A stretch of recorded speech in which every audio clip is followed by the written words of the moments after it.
Everyone, it's Francis, your host of Collision Course on Revolution Radio at freedomslips.com. Every Sunday from 8 to 10 p.m. Eastern, you'll join me and I'm going to tell you a little bit about what's going on in our solar neighborhood. Not just that, though, we're on a mission to uncover and discover the truth about our place in the universe. This week, February 9th, will be a great interview with Ben Davidson from Suspicious Observers and Yuta Notsu, a traveling researcher. The discussion topic, super solar flares and where we are in our sun's situation currently, in the future, in the past, and what may happen. Join us from 8 to 10 p.m. this Sunday on Revolution Radio at freedomslips.com for the next episode of Collision Course with your host, Francis Walsh. Clear skies. You're listening to Revolution Radio, where it's 53 degrees, and I've got Joe Anunnaki on the phone. Hey, Joe, what would you like to hear? We are observing your Earth. I'm sorry, Joe, but we can't... And we'd like to make...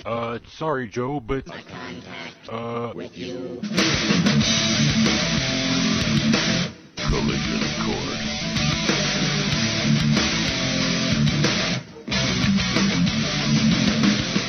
It is essential for our survival to use these powerful tools in the most humane and wise way. And the only way to guarantee that is not to shuffle the responsibility off to somebody else, but to make sure that every citizen understands science and technology to some extent. Lighten up, Francis.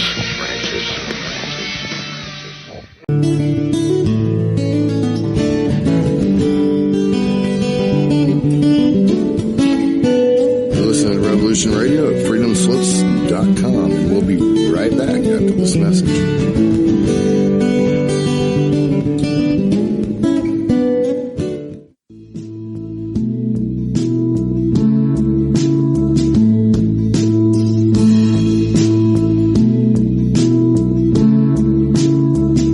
Is your data safe? Do you have the necessary information to assist you in confidently living through just about any survival situation?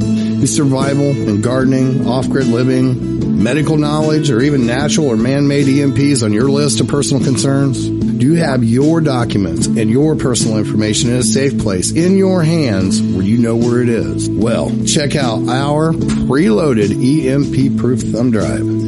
Over 3 gigs of survival documents and how-tos, plus the USDA offline food preservation website, and much, much more, including a surprise bonus we just can't tell you about here. With plenty of room left over to store your most important documents. Imagine if a megavirus or a computer failure took out your bank, or all the banks for that matter. Are your banking records safe in your hands? So when they get things fixed and repaired, you can say, hey, look, this is what I had. You have it. I want it back. Is your personal data safe? Family records, addresses, phone numbers? Well, squeeze on over to freedomslips.com. Yes, that's www.freedomslips.com. Click the banner on the homepage for the EMP-proof bullet drive to get the full scoop of everything that we offer. So, folks, keep your data safe for your peace of mind. Revolution Radio, freedomslips.com. You don't need to expect us. We're already here. This is the people's war. It is our war. We are the fighters.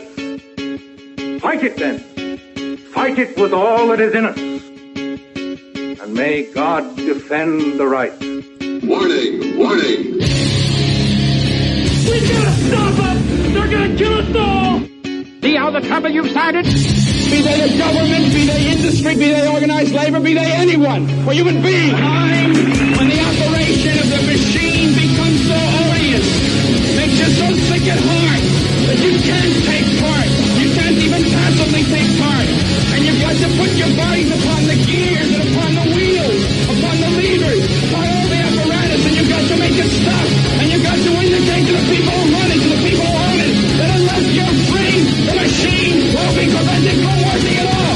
Revolution Radio at freedomslips.com, the #1 listener-supported talk radio station, throwing ourselves upon the gears of the machine. Revolution Radio, where information never sleeps. You called down the thunder, well now you got it. Right! You tell them I'm coming! And hell's coming with me, you hear? Hell's coming with me! Revolution Radio!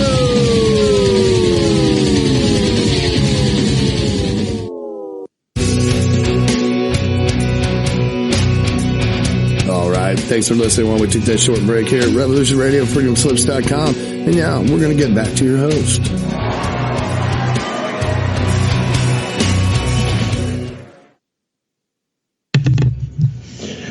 Hey everybody, it's Francis. Welcome to another episode of Collision Course right here on freedomslips.com. Revolution Radio, the world's #1 listener-supported radio station at freedomslips.com.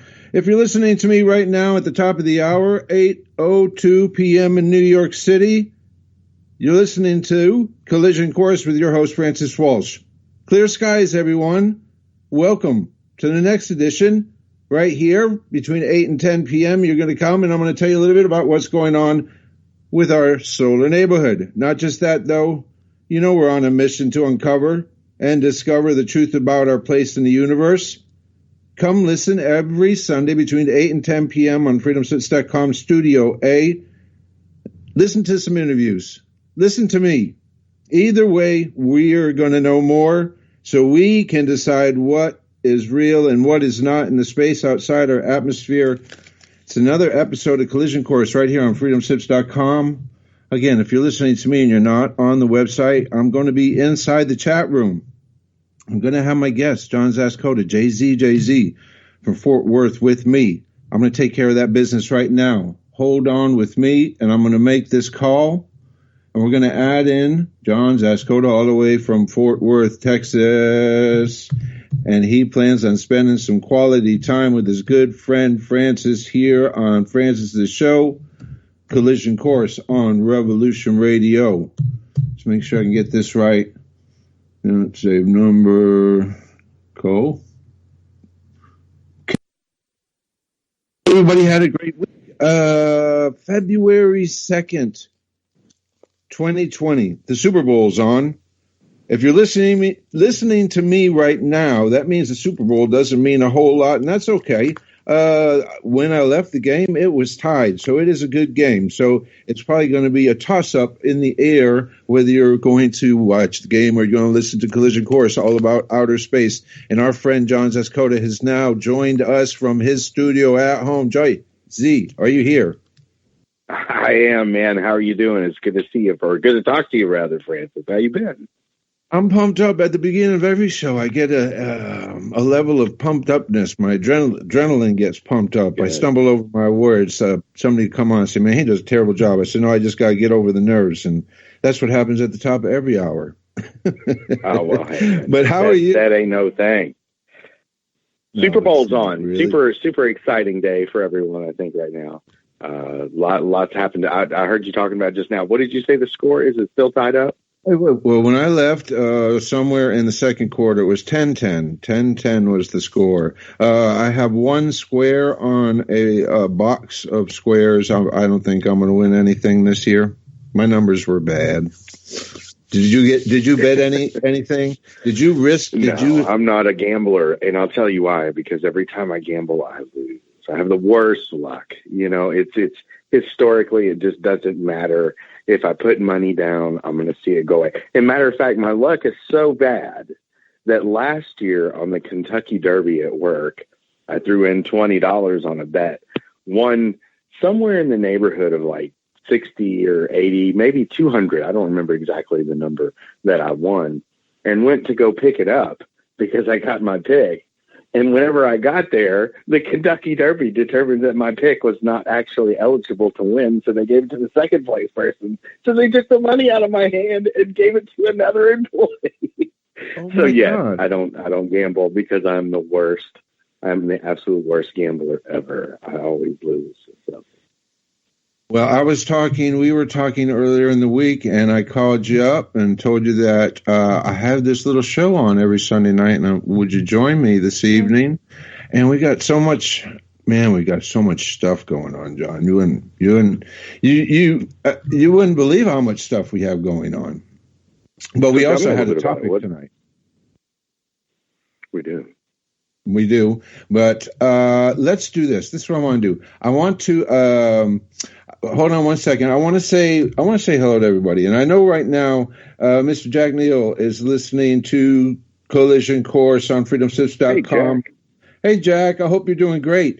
it worked out over this past week that I put a post up on Facebook or I shared a post on Facebook that said every household should have a telescope, right? And a lot of people liked that post, but then I didn't realize when I made the post, some people are going to come and they're going to say, really, I can't. I don't see in my future, I don't see how I'm going to get a telescope in my house no matter how much I want one. And Jack kind of alluded to that. And one of our other friends, John Myers, said, well, Jack, I got a telescope. I'm going to send you a telescope. And so we're going to work out this deal. Are you serious? Serious. John Myers and How awesome is that? The Myers family. And Jack, how awesome is that? Because you know what? That's just bringing the universe together and thinking and speaking and bringing stuff about. And that's why I got to be careful what I say these days, John. I got to be careful what I say. But I will say this. That it couldn't have happened to a better guy. Jack has been such a great supporter of both you and I for so many years. Just a avid researcher himself, a guy who really just wants to look for answers, and he likes trucks and cool stuff too. So, great artist, great guy. I'm glad that happened to him. It could have happened to a better guy. Yep. Awesome. So that's a great way to start the top of the hour. Everyone, we do have a book that I'm going to give away during the show.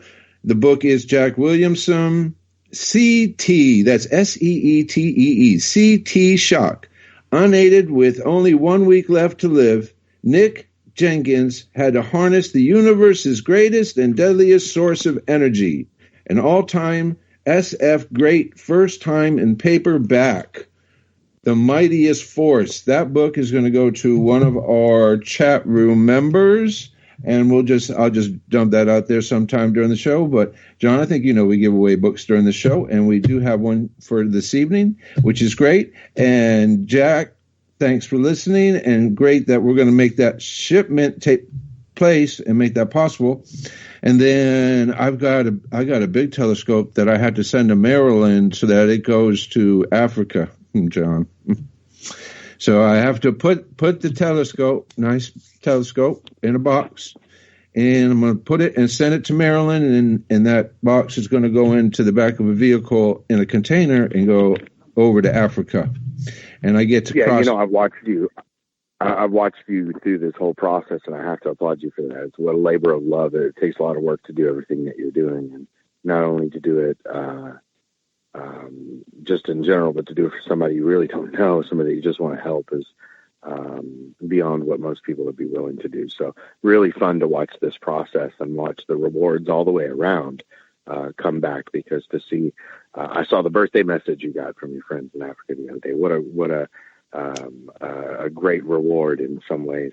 But in the grand scheme of things, you're also sharing knowledge with people and connecting them with the sky, which, still to this day just blows me away that the average person just looks forward and just doesn't tend to look up. So the fact that you're encouraging people to do that, and you're not only doing it, but you're doing it and making a difference. You're making people smile, and you're getting other people involved, and things like what happened with Jack happened. This is all because of your efforts. So super good on you, man, for making all that happen. Okay. What I'm going to do is I'm going to say occasionally hello to people because they're coming into the chat room and saying hello. And I always like being in the chat room. So I want to say hello to Basement 5. Hi, Basement 5. Rather than just typing it out to you, I'm going to say hello, Grog. How are you? 0.2.2 dirt 2.2 point. Now, we've been giving away these books, John, but guess what I got in the mail myself? Somebody sent me a book. And see, that's how it. What kind of book? How to Grow More Vegetables. I believe that's the exact title. I hope that's right. How to Grow More Vegetables. And I am a vegetable guy. I actually sometimes worry about how the garden is going to end up, because in this heat in Texas, I never seem to be able to grow the right vegetables. I mean, I've tried tomatoes a lot.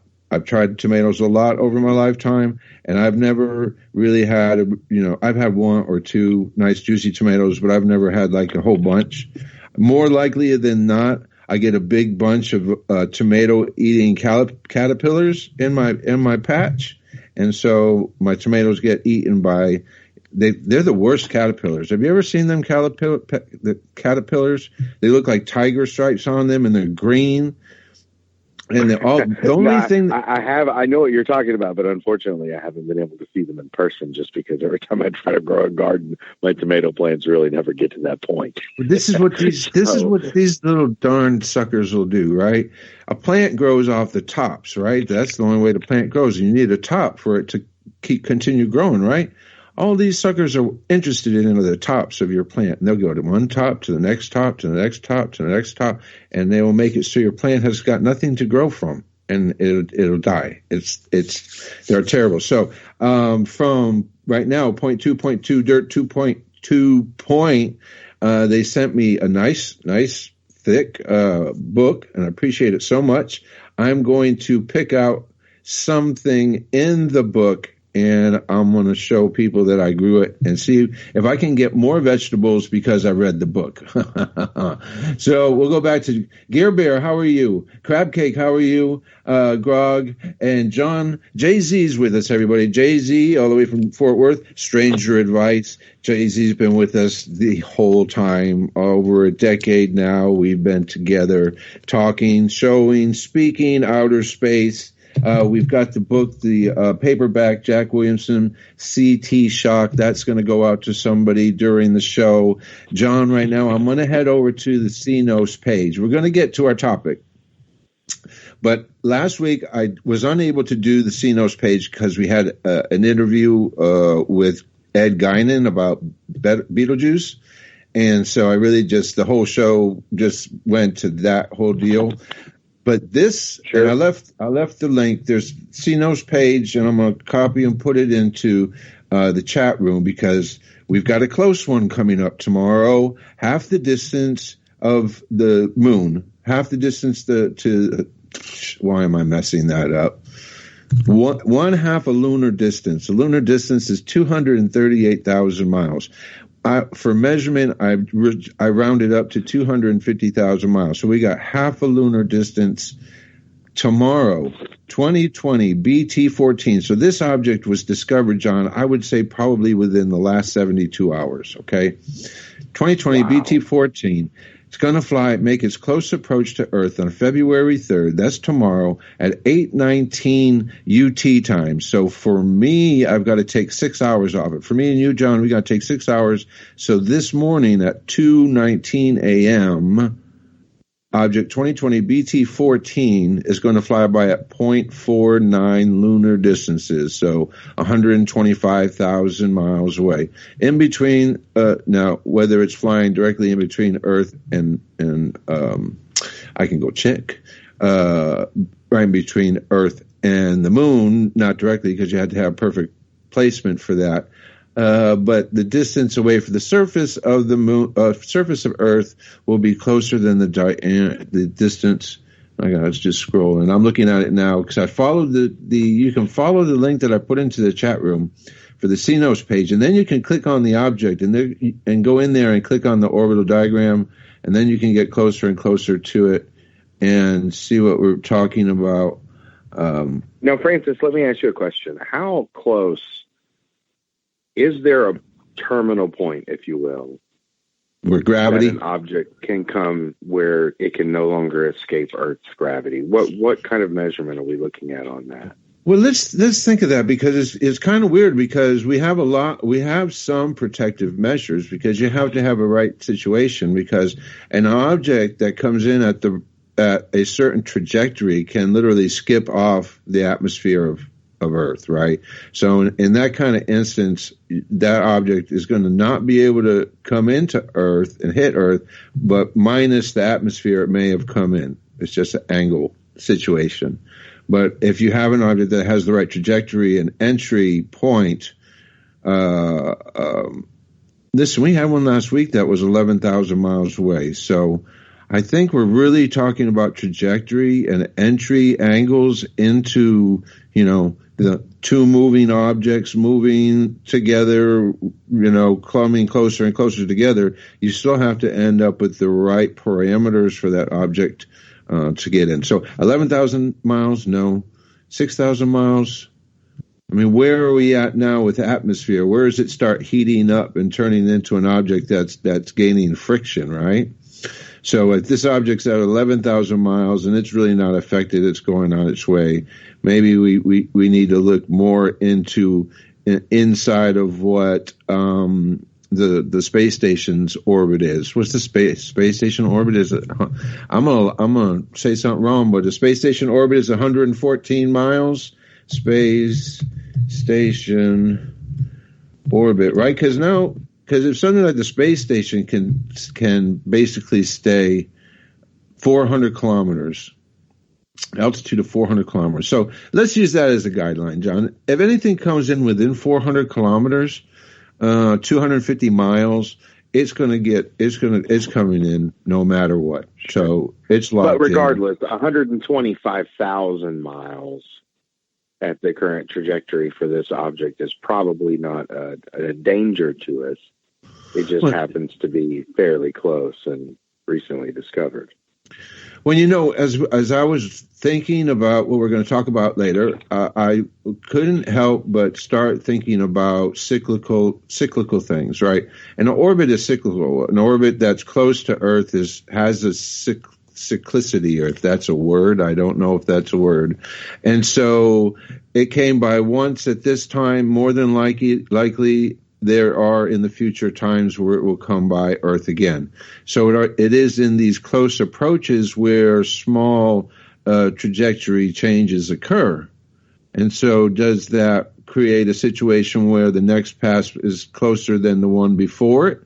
Or maybe it's a resonance deal, because now for the next 50 years the orbit is clear, but in 62 years it ends up being in a whole different situation. And so my intrigue lies in a lot of that. I go to our CNOS Near Earth Object page every week, and it is refreshed regularly with 10 to 15 to 20 new discoveries in the last couple of weeks. And you start thinking about the cyclicity or the cyclical nature of everything, and when people,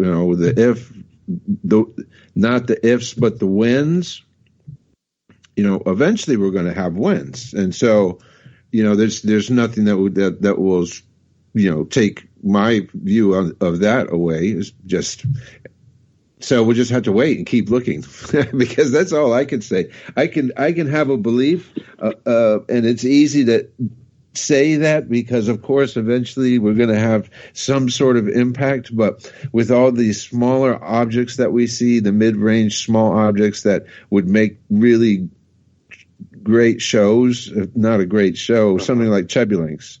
Chebulynx affected a regional area, a city, hurt 1,200 people, blew out many houses. That was a daytime event, which is an object that's extremely hard to find. So I expect more. I would naturally, and I think this, I don't see why this wouldn't be true. I would just naturally expect that eventually, I'm aghast sometimes that we don't see more, right? I mean, right.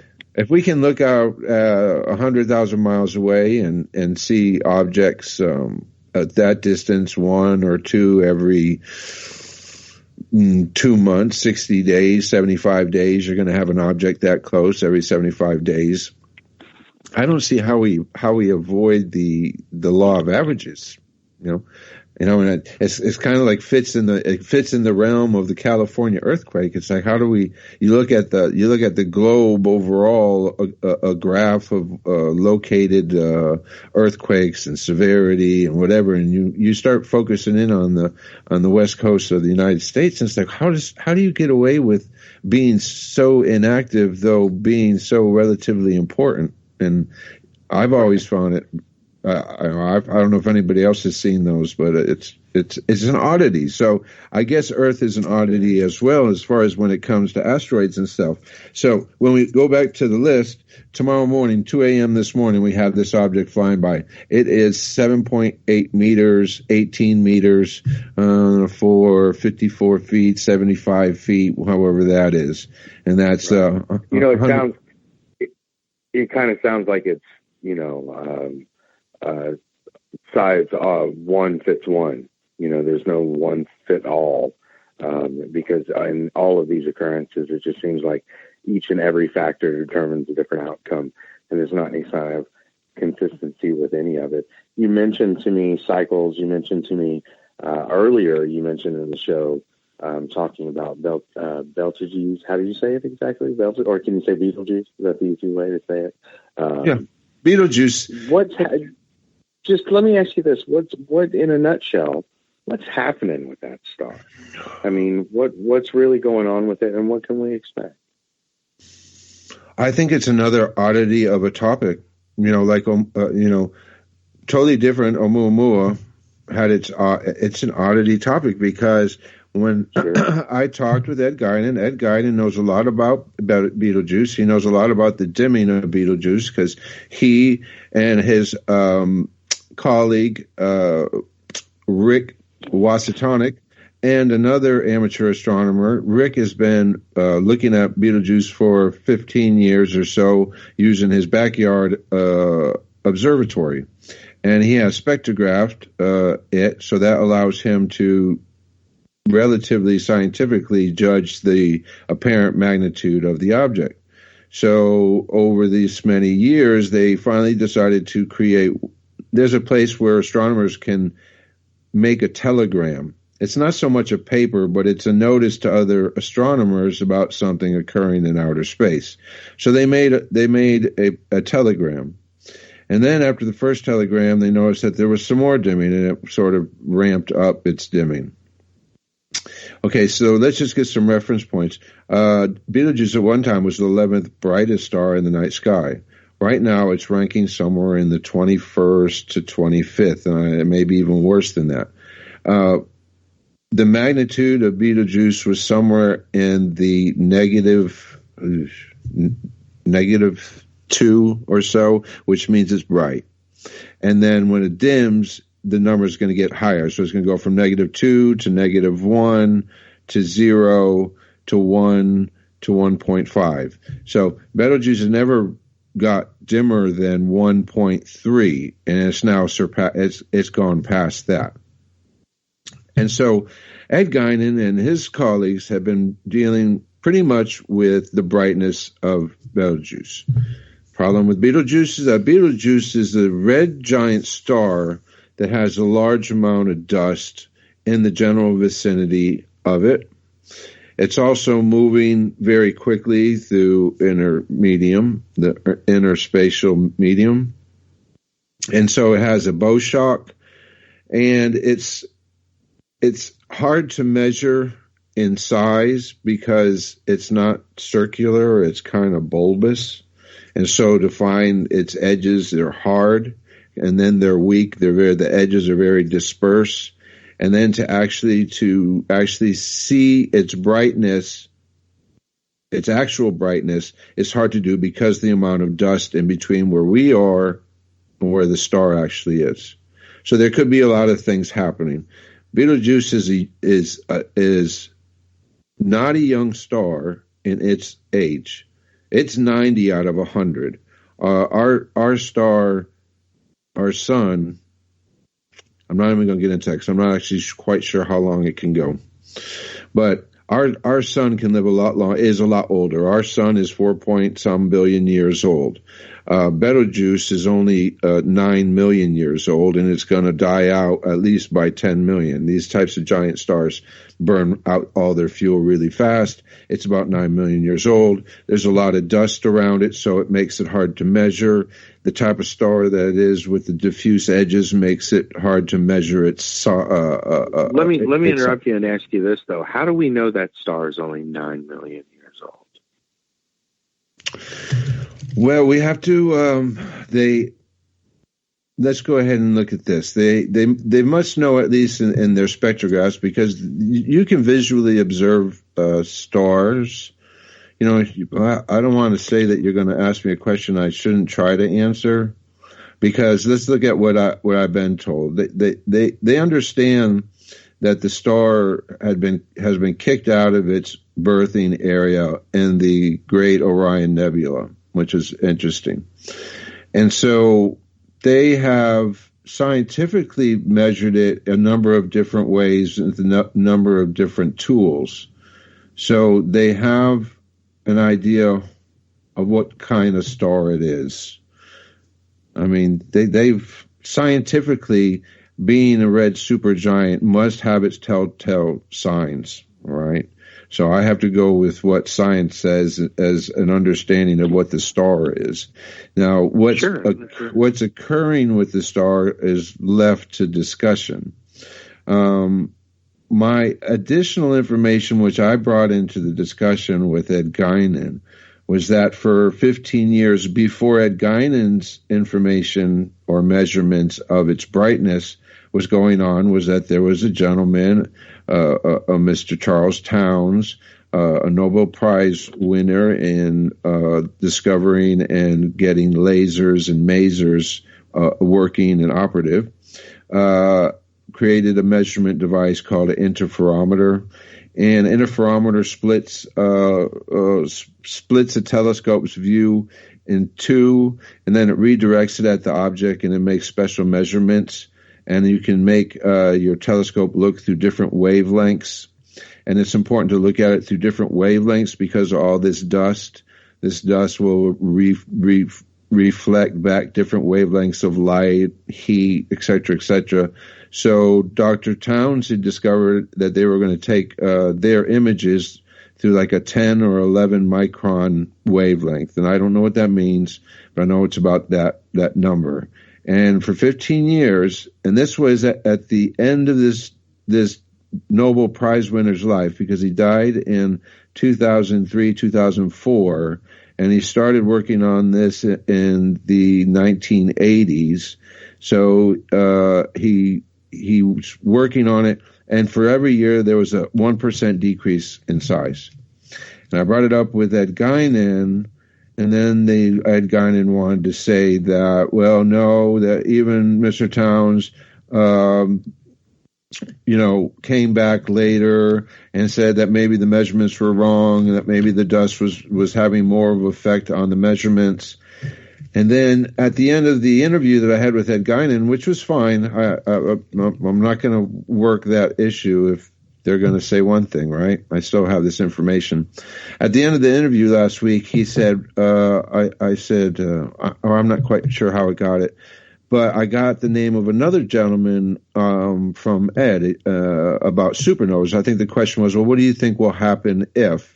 And it was coming up on the end of the hour. And he said, well, if you want to know something about supernovas and exploding stars, there's this very intelligent guy in Texas, Craig Wheeler, University of Texas. Why don't you, give him a call?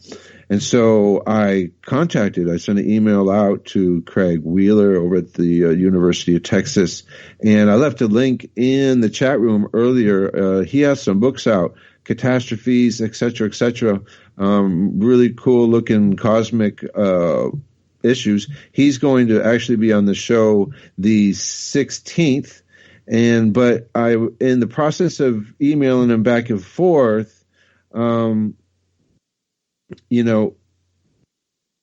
he said, we're not quite sure how the supernova is going to go. We're not quite sure, if what we're hearing in the news is correct or proper. Or it could be just a variable star because they're saying that as well.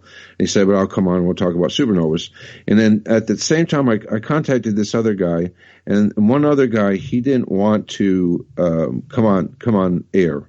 He didn't think that what his information was important because he wasn't really into the Betelgeuse discussion. But I found out that he was in control of the interferometer that Dr. Charles Towns used for some of his measurements. And so I said to myself, when that came up, I said, well, and he actually knew Dr. Charles Towns, et cetera, So I wasn't going to get to interview him. So I sent him a couple of questions, and the last question was the right question. The first question was the wrong question. I said, do you believe Dr. Charles trusted his measurements?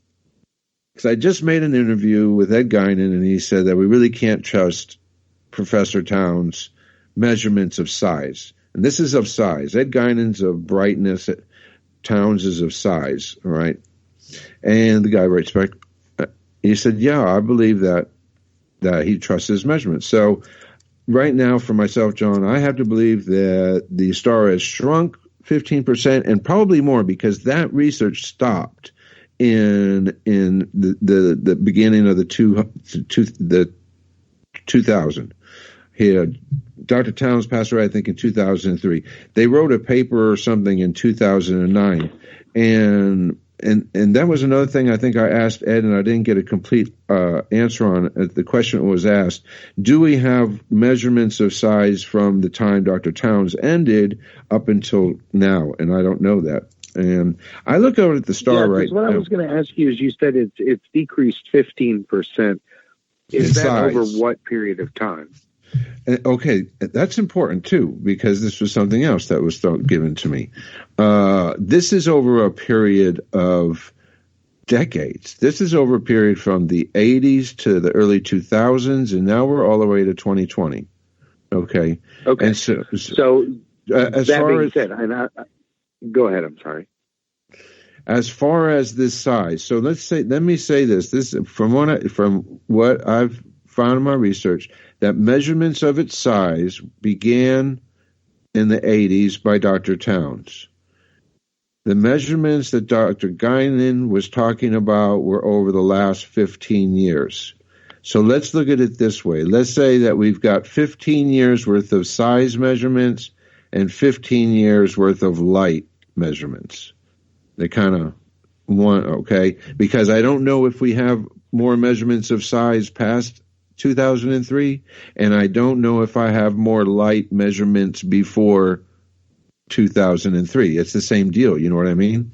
Two different measurements where one ends, another one starts. So that's why it's peculiar to me. Now, okay, I doubt this whole show is going to be about Betelgeuse because we talked about it, but after the show and talking to my supernova people, I posed this question. The supernova should be, if it occurs, bright enough at night to read a book. And my question is, what does that do to crops? What does it do to crops?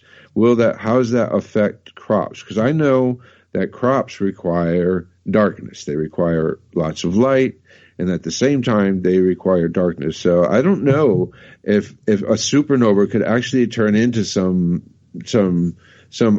not thought out potential. And it's very unique and peculiar.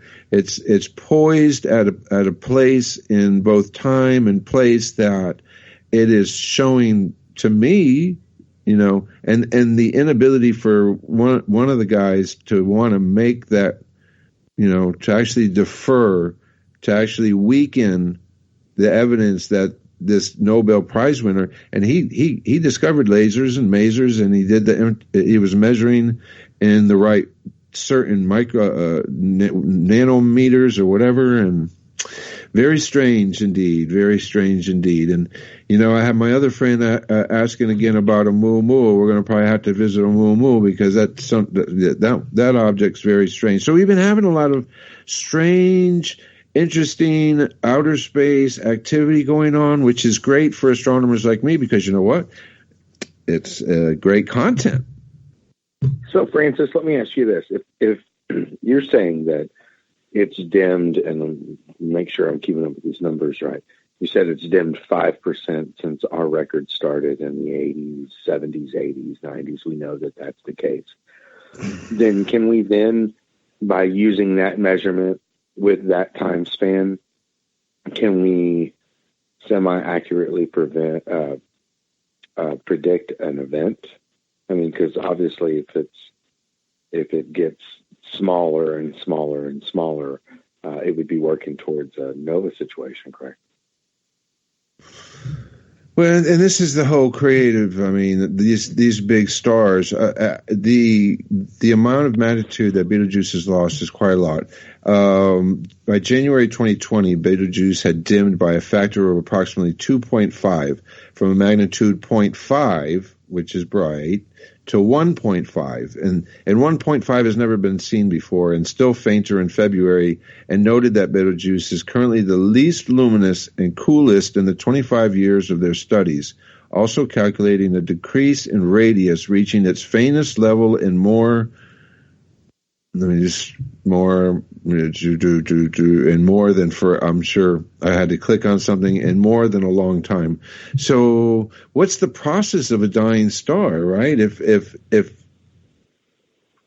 the process of a dying star is the burning of fuel, Betelgeuse is still a star that at first turns helium. I'm sorry, that's totally wrong. That first turns hydrogen into helium, and then helium into carbon. And so because it's so big, it burns up its fuel so fast. So as it's burning, and it's also relatively cool, the only reason why it's so bright, etc., is because its sheer size. Hey, here's a dummy question for you real quick. Mm-hmm. Do all of the stars, depending on, or regardless, I should say, of their type or size, go through a standard 11 or 22-year solar cycle? A standard cycle, I would say that all stars being unique, that they probably operate uniquely. So I think that trying to base other stars, I'm trying to base our star, other stars on what our star does. I mean, I think that we're still looking at our sun being unique as far. I mean, I don't know the answer to this. I don't know if stars like our sun fit a mold. I don't know that, but I know that there's all different shapes, or not shapes, but all different size main sequence stars that are burning hydrogen to helium, and then as they die, they'll burn helium into carbon. So I'm gonna say it's probably easier to look at it as each one being unique, so that when you visit each star, you're prepared to see it in a unique way. And so Betelgeuse is totally different and unique than our sun because of its sheer size and its expected life expectancy of only about 10 million years, where our sun already at 4 point some billion. I should know the answer about what life is, how long our sun is supposed to burn for. 8, maybe 8. I mean, do we really know that? Maybe though? in the 8 billion. Do we really know that? You know what I mean? Do we really know that? Well, we kind of can, because of the number of stars. I mean, in that's out there that can be observed. You have these different states of life for a lot of them. I think it's you can foresee what's going to happen next. Well, it just seems like when we talk about things being so unique, everything being individually conceptualized and operated and on its own laws, if that's the case, then really you can't apply those definitive results or calculations to every star, right? You know what I'm doing, though? This is what I'm thinking now. The only way that we can include all data is just by looking at it as surely random cyclical events. So all you can do is keep adding data and recognize that there's going to be cyclical things that occur the more data that you add. And then as you get to these cyclical events, now you can look at the whole picture. If you're looking at planetary dynamics and asteroids and meteors and meteorites, I mean, this is how AI is going to win the fight. I mean, because they're going to be able to absorb all this data, and they're going to be able to pick out the day that the object's going to come to Earth, and then they're not going to tell anybody. Imagine that day. AI knows that such and such day something's coming because they were able to read so far ahead into the data, because it's a cyclical deal. And so randomness is like, you're walking a fine line with random, and it's also with freedom. And I got into that discussion earlier in the week on freedoms and destinies and all these other things. Cyclical events can just crush a dynasty, a destiny, a dream, a hope, just because you're in the wrong place at the wrong time. So, but you have to understand that the cyclical can play nice with your life, and it can play not so nice with your life. You have to move with it. You know what I mean? Everything's unique, but it fits in a place in cycles that if you keep adding enough information, that piece that seems so unique is going to be paired up somewhere down the line. Or if you went back in time and had the knowledge, you would see how it had a relationship to something in the past. And I think so. In your heart of hearts, do you think in our lifetime we'll be able to visually see anything dynamic happen from the direction of Betelgeuse? Okay, Mom, I turned, as you said, just this week, I turned a deck of cards. I'm 52 years old. My life expectancy, I would say, is going to be 82. Okay, let's go 82. 82. So in my life, I have 30 years. I feel like in 30 years, there's still a lot for me to see. Or are they going to be the big ones? Well, there's no reason to deny and turn away from what's going on. That's why we went out and got some interviews and brought the scientists who were the reason why all the articles were written. And when the scientists want to come back and say, yes, it's getting dimmer, but then they don't want to back up some other data about it getting smaller, my mind goes to, I'm going to add those two together, whether you like it or not, right? I found the data. I'm not going to let you dispute it because you really don't. I didn't find anything to dispute it. Maybe there is, but I can see it with my eye when I look at Betelgeuse right now, that there is something occurring. So I increase the potential. So, I don't know. But how will we know? Neutrinos will tell us. Neutrinos will hit Earth first.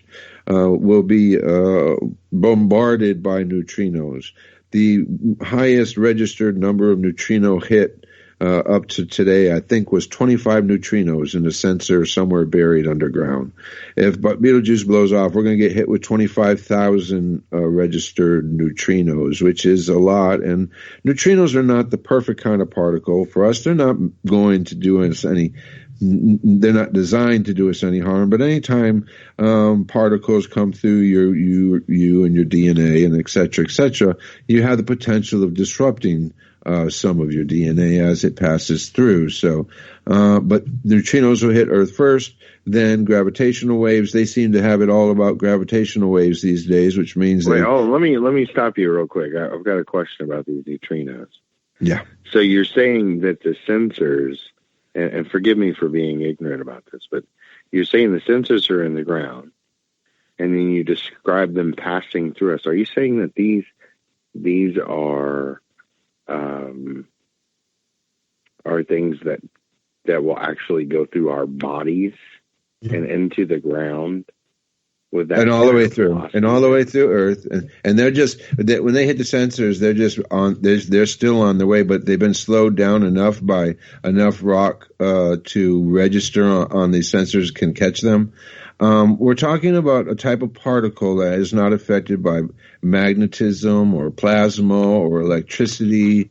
It is one of those uncharged free radical. I mean, I don't know if that's the word, free radical, but in my mind, it's like a free radical particle. And when the explosion happens of the supernova, at that point, whichever trajectory that neutrino was created, it's going to start traveling expressly away from it.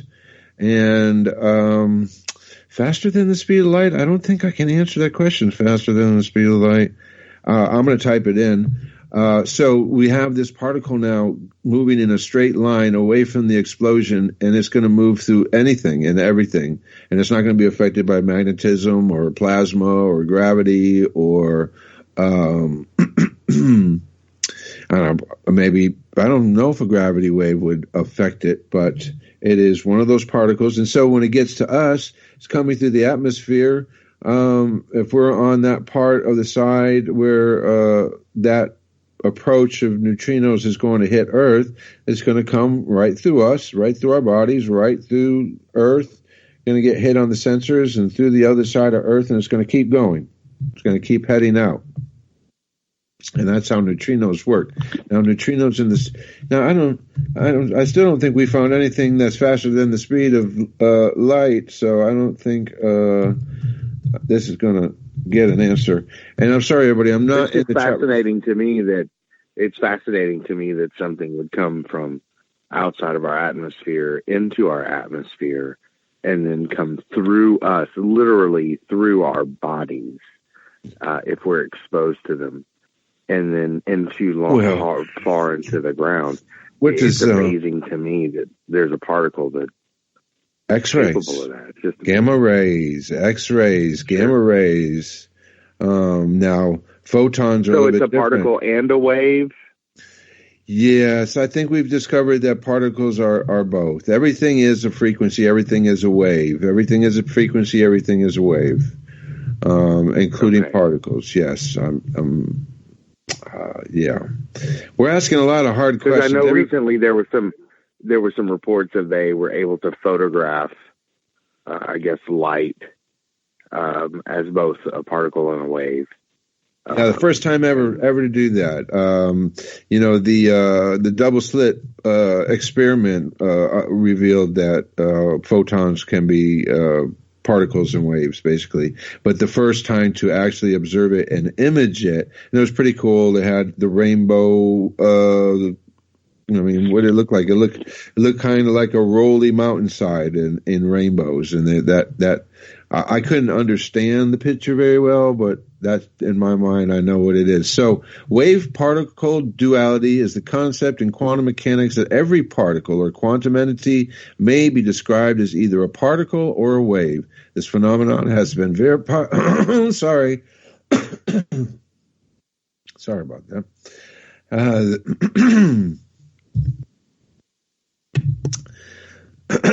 This phenomenon has been verified not only for elementary particles, but also for compound particles like atoms and even molecules. So we're going to go with yes.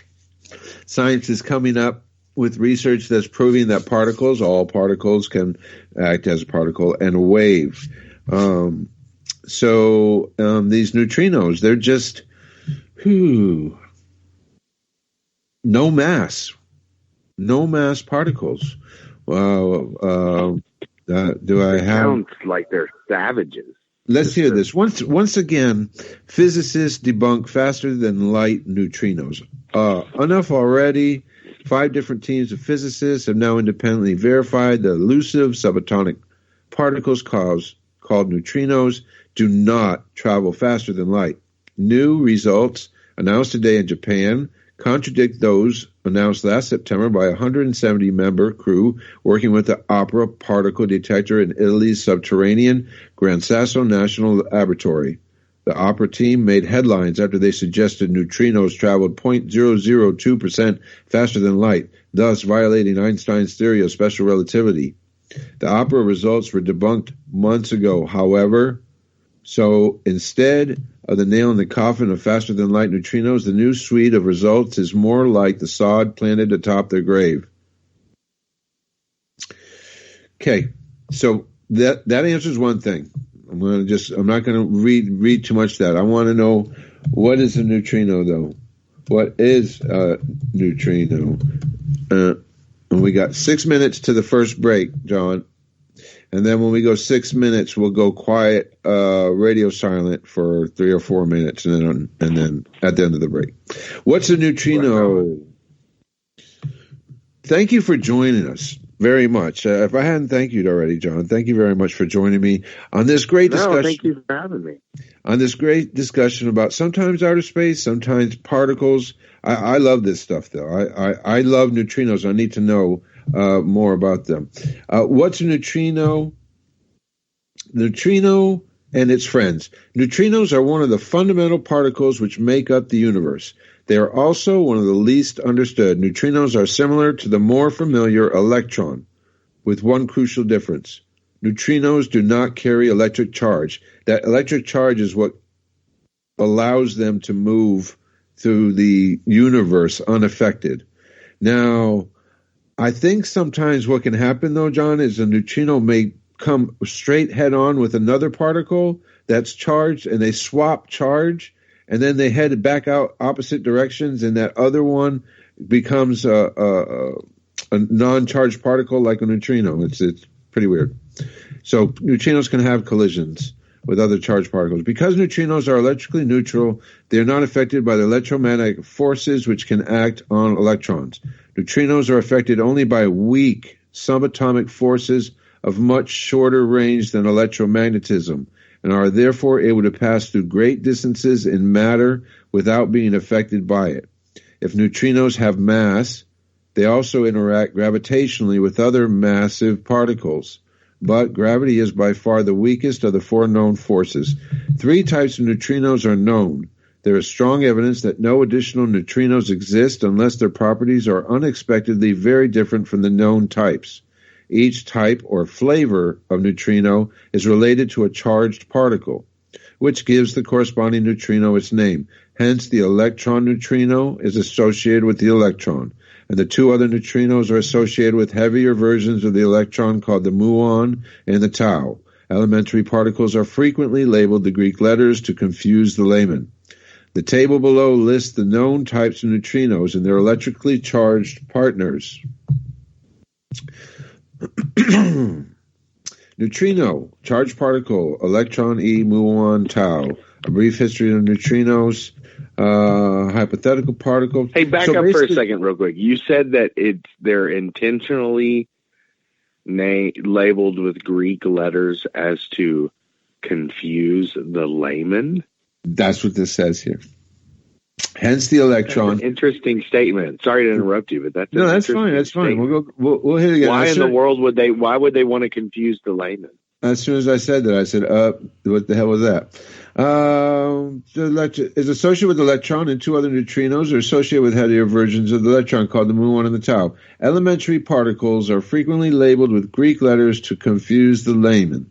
The table below lists the known type of neutrinos and their electrically charged partners. This website here is What's a Neutrino? psuci.edu. It's an educational website. I can put this in here. Interesting phrase. We always I mean, it is. Somebody had to type it into a keyboard, so it's not unheard of. But the bottom line is it's funny that they would say that. Often that's put in to confuse the layman. Why would we want to confuse the layman?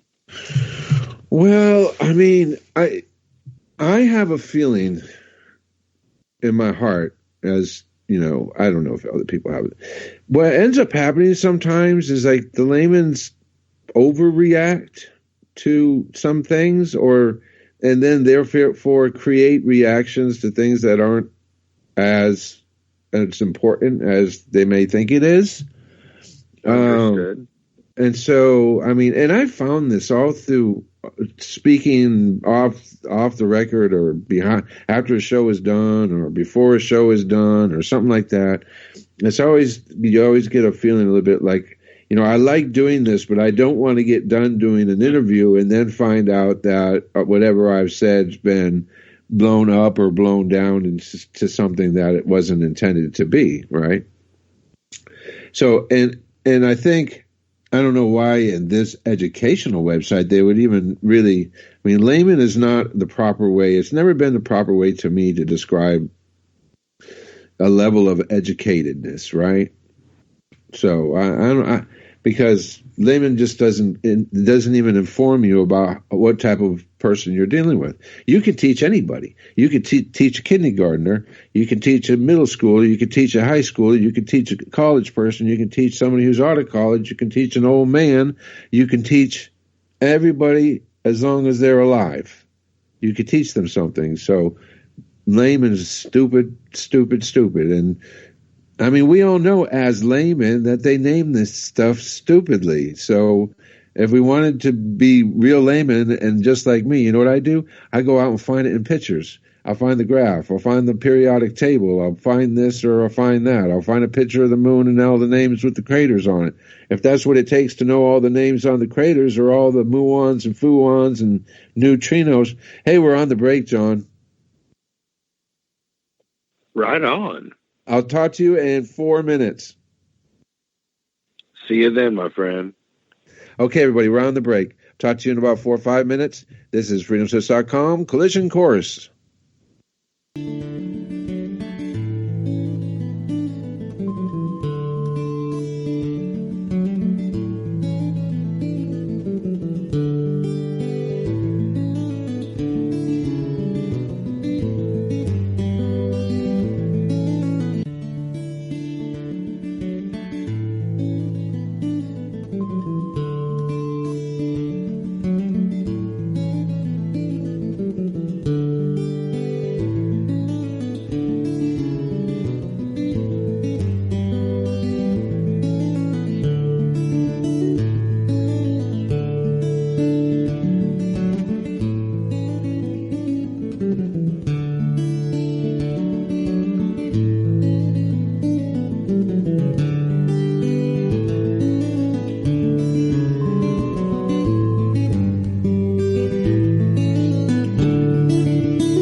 Radio at freedomslips.com, and we'll be right back after this message.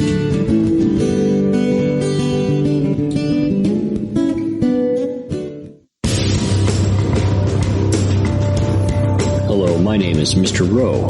I am the host of Reality Extraction on Revolution Radio at freedomslips.com. I utilize logic, intellect, and magic to methodically atomize, vivisect, analyze, examine, study, scrutinize, and extract an essence of reality from a fog of illusion and confusion. You can find me on Studio B every Thursday at 1700 hours Pacific Time. That's 8 p.m. Eastern. No topic taboo, no subject too strange. I strive to take a neutral standpoint during the dissection of the topic at hand. That's Reality Extraction with Mr. Rowe on Revolution Radio.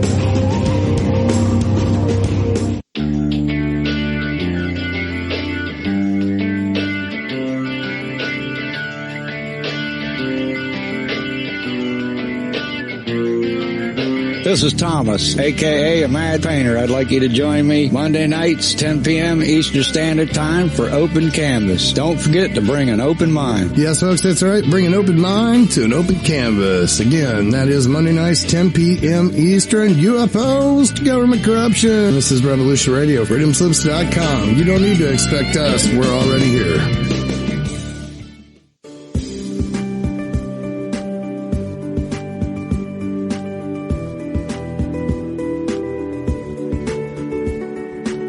Transcending time and space, let us take you to the place inside your mind where thoughts divide and mysteries unwind. Join us every Monday evening right here on Revolution Radio at freedomslips.com from 8 to 10 p.m. Eastern Time. And you will catch the Fenton Perspective with our great host, Lorian Fenton. Come listen in as she shares her amazing stories from the past to present, along with all of her guest secrets to the future. That's the Fenton Perspective every Monday evening right here from 8 to 10 p.m. Eastern Time, only on Revolution Radio. Oh, and you don't need to expect us. We're already here.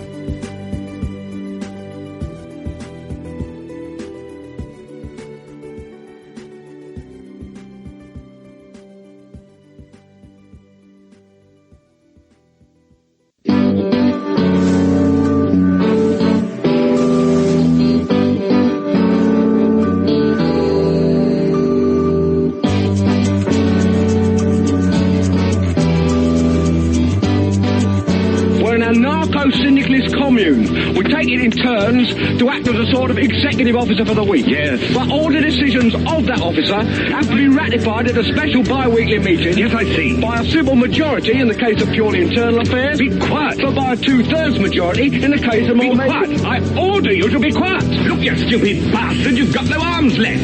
Yes, I have. Look. It's just a flesh wound. I don't believe I've seen such a display of courage, skill, nerve, grace, and stupidity. I'll do you for that. Oh, what? Come here. What are you going to do, bleed on me? I'm invincible. You're a loony. The Black Knight always triumphs. Roundtable Live, Monday through Friday, 1 a.m. till 4 a.m. Eastern Time. Bring your mind, bring your ideas, bring your voice. King Arthur had nothing on us. Here at Revolution Radio, freedomslips.com.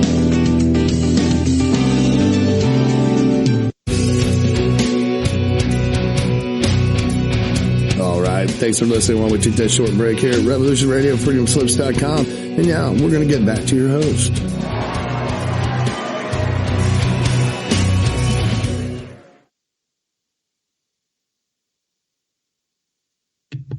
Welcome back, everybody. It's Francis and Collision Course right here on freedomslips.com.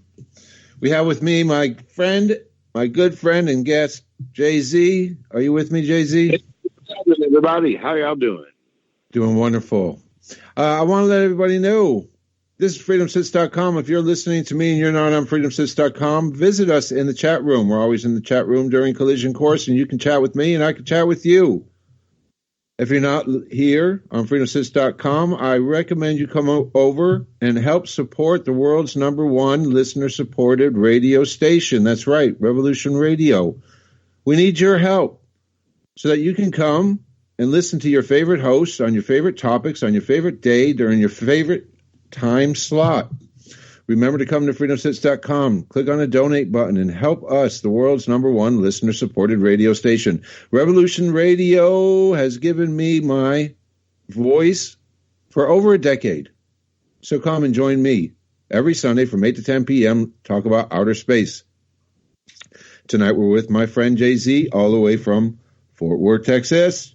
And we have this book, and I went into the chat room because I know I see a lot of folks in there, and we've given away a lot of books. I'm wondering who hasn't received a book as of yet. If somebody who hasn't received a book as of yet, they go in there, chime in, and you will get this book. I think that's an even better way than me picking out a name of a hat right now. I want to cover and get to as many people as I can, send them a book of their own. So Jack Williamson, C.T. Shock, unaided with only 1 week left to live. Nick Jenkins had to harness the universe's greatest and deadliest source of energy to solve his problem. I'm scrolling down. Okay. So we talked earlier about the asteroid that's going to come tomorrow this evening at 2 a.m., 50, 80 feet, 125,000 miles away from Earth. Our discussion about asteroids remit continually and constantly. We are discovering new, smaller-sized asteroids. On average, they're smaller size, and these objects are the type of objects which would probably create a really big headline in the news, might create some localized damage when we're getting into the object like this object that's going to fly by later this evening. But you and I and everybody know right now around the world, we really haven't had a traumatic meteor event since the Chelyabinsk event in Russia, and that was quite a long time ago. So it's not like we're trying to call any bad luck on ourselves. We're just trying to stay informed. Out of the top 10 list of the relative dates, so I'm just going to look. We had that close one, our next one at half a lunar distance. We have one that's a lunar distance and a half. One that's 2 lunar distances, one that's a lunar distance and 3/4.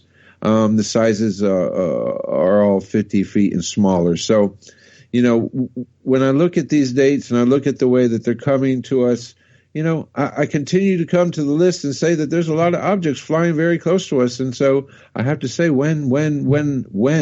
And we're going to get off that topic because I don't want to wish us any bad luck, but We do see a lot. So, earlier in the week, John asked me a question. We were talking, I'm not quite sure what we were talking about, but we ended up talking about the Mayan calendar and what might the Mayan calendar still have to tell us about the future and the past. Right, John, you had asked me a question relative to that. Well, yeah, and I think the Mayan calendar was a good example for what I was trying to ask you. And I think to sum it up, over the last decade that you just mentioned that we've been doing this, and we've had the opportunity to speak to a lot of different people, get a lot of different insights and theories and perspectives on what more educated or more researched folks believe might be their truths. And hearing all of those and putting them all together in a large bowl, you kind of just put some puzzle pieces together. And I'm not saying that I put any puzzle pieces together. I'm just saying that I see some things that really fit. One of the things that I've always, one of the groups I've always followed is the Thunderbolts Project. And I'm just very interested in their work. I appreciate their perspective. I think they do a really good job of trying to stay scientific. And as to whether that science is absolute or is, tested and proven, I don't know. That's above my pay grade. But one of the focuses on one of the chapters in Symbols of an Alien Sky talks about how that for almost comprehensively all over the earth that there were very similar drawings in caves and an underground structure, nearly similar. So, and we're in a time before communication that we understand. We're in a time where we're talking about civilizations that lived on completely separate continents, and we don't understand now that they had any sort of ability to be able to cross the oceans. And they're all drawing the same things, which the documentary suggests are very possibly representations of what plasma or plasma exchanges, electrical exchanges in the sky. We look at the you mentioned the Mayan calendar. Bring that back up. When we look at that on the outside of the Mayan calendar, you'll see that there are, for lack of a better phrase, arrows or rays that are pointed out, which suggest the sun. The whole deal with those guys is that we were going into a whole new epoch, a whole new world, the end of a world coming through in our time period. And so one thing that I've heard pretty consistently in the conversations that I've been fortunate enough to have is that we live in this very peculiar time, or at least it seems as if we live in this very peculiar time, where a lot of these cycles seem to be coming anew, a lot of or ending, and what that means for us. Obviously, I don't think any of us know, but on the heels of new science, on the heels of new discovery, especially with Betelgeuse as an example, if it were to go supernova, we would see something very spectacular in the sky. So I'm wondering how much the cycles that you mentioned earlier in the show come around and affect us in ways that that we might be seeing in our lifetime. And that these things suggest, most importantly, that the most catastrophic, if I hate to say the word, but catastrophic of which events would be suggested through the end of these cycles would come from the sun. Wondering how much, considering what's happening right now and what we know with solar activity, how much of that might be true or not. Just interesting. Well, I did a lot of looking after you asked me that. And I tried to see what I could see in all of that.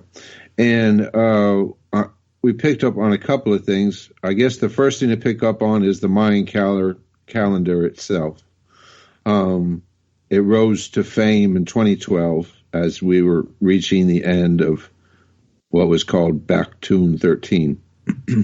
But we can't start at the Mayans when we talk about the Mayan calendar. We have to go back to the Olmecs, which was the civilization who resided near the coast in the center of Mexico, Tabasco, and Veracruz area. And the Olmecs actually created the solar ring, the solar calendar. And for anybody who doesn't know, the type of calendar that these Mesoamerican civilizations shared, because it went from the Olmec and it moved to the Mayans and then it went to the Aztec. You basically have three layers of civilizations residing in the central part, lowlands of Mexico. Lowlands were very rich in nutrients, and so these civilizations grew on agriculture. The agriculture, though, was limited. It wasn't a very widespread grocery store. The grocery store would be, if you wanted to talk about what they had agriculturally, they were choosing just one or two or three items, sweet potatoes and corn and something else. So the Olmecs are unique because they have something peculiar about them. We've discovered in discovering their cities and their civilization 17 very large carved stone heads. And they're very large. Some of them aren't that large, from 5, 10 tons to 50 tons. When you get up to 50 tons, that's 100,000 pounds. And these are cut and carved from I think it's basalt, but let's just talk granite. We're talking very hard rock. The quarry's 93 miles away from the locations that most of these are found, and they were brought to certain locations. The Olmec created a city, and they put a head at each cardinal point. And I say that because the Olmecs were astronomers as well. They recognized that in order to have a civilization, they were going to have to grow and have enough agriculture to provide the people.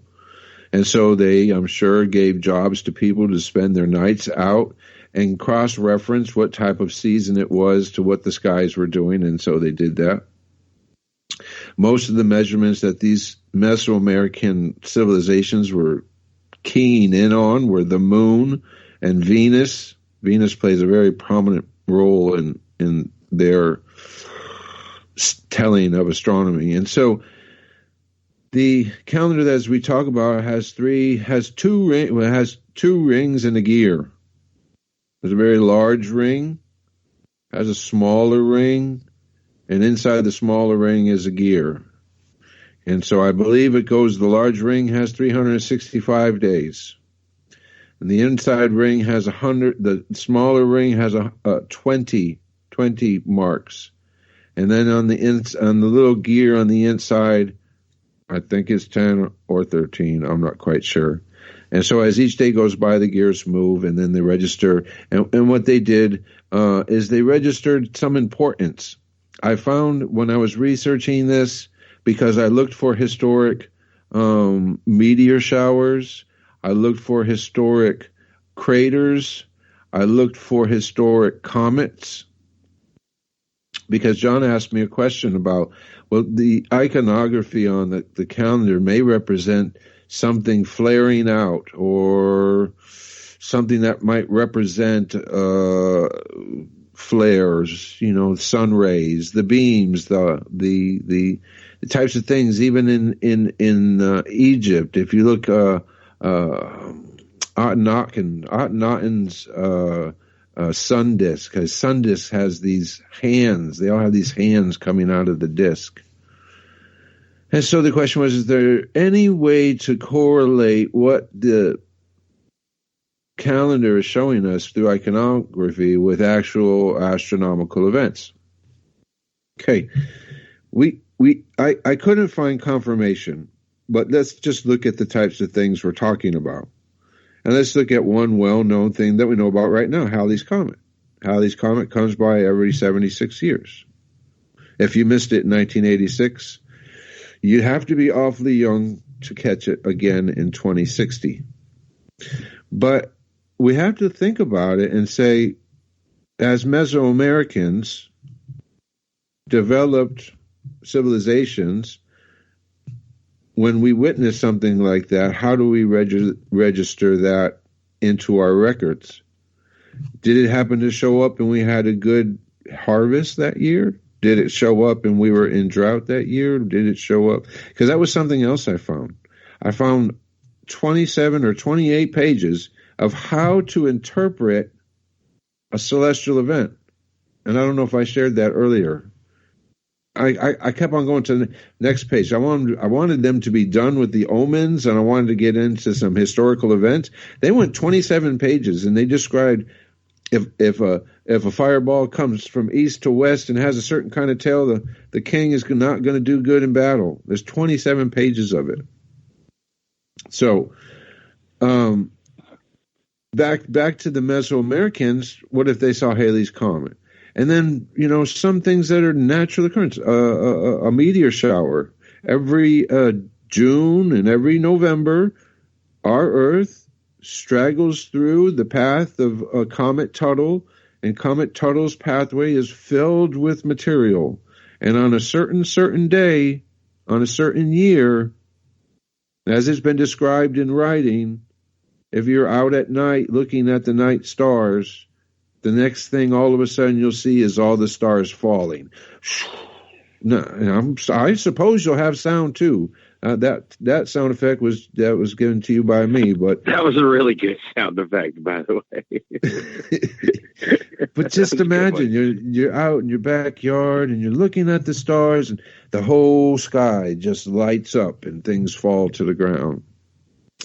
What's amazing to me is that I think and I said this earlier, but most people look forward and they don't look up. And I think that's just because in our day-to-day life, we live in the city, there's lots of light. We really don't think about what's outside the atmosphere. We're thinking about our Ford Mustang payments and our water bills and Christmas presents and Walmart.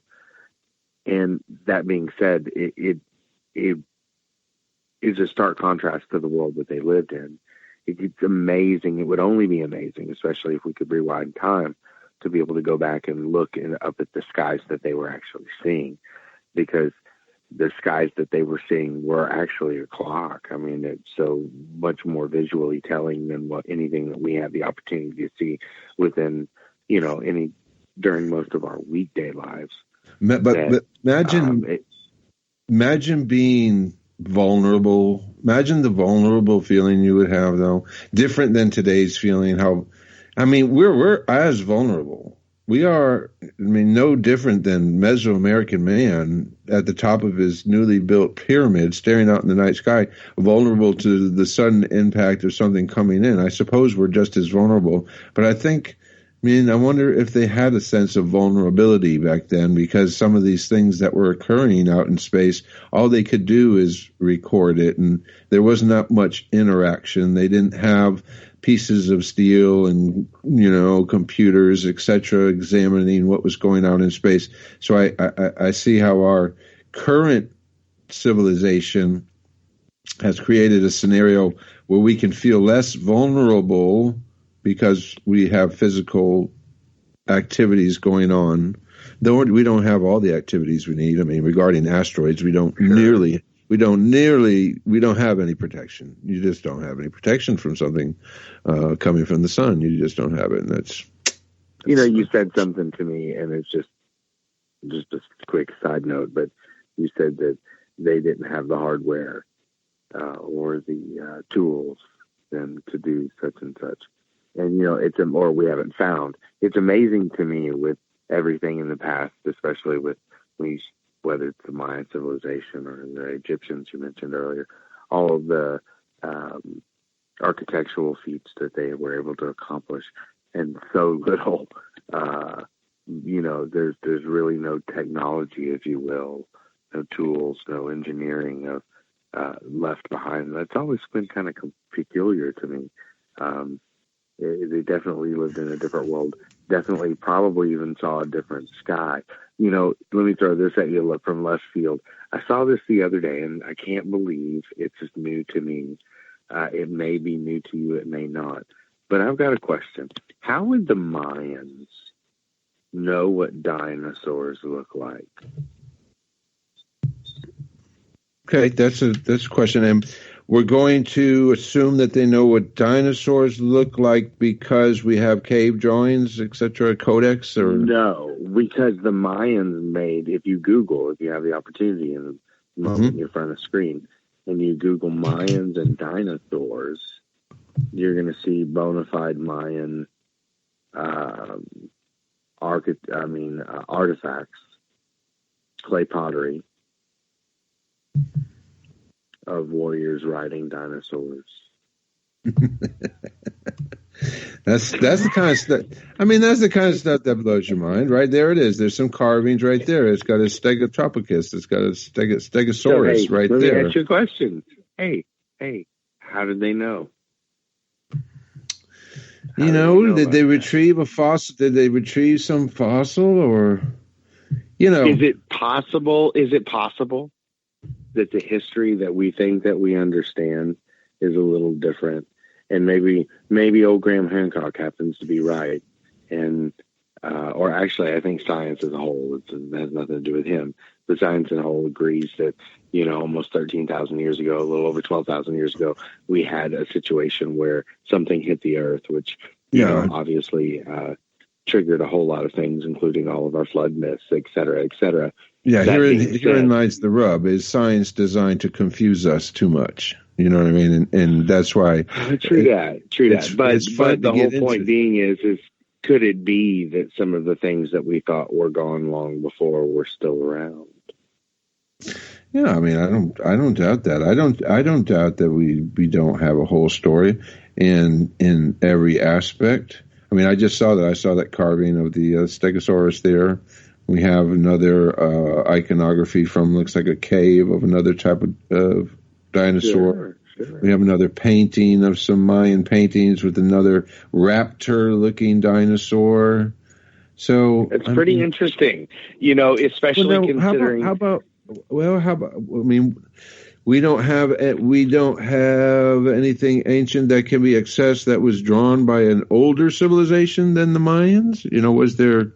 Was there a transfer of information somewhere from somewhere before? I mean, because it's hard to imagine. It is hard to imagine that we would have those creatures here during that time period. You have to remember that during that time period, in my time period, I'm looking at the Olmecs, we're at that 3000 BC. 3100 BC. 3100 BC is when the Mayan calendar that's its begin date, somewhere in 3100 BC. And when 3000 BC, and I went and looked at all the civilizations that were popping up, they didn't even pop up the Mesoamerican Olmecs in there.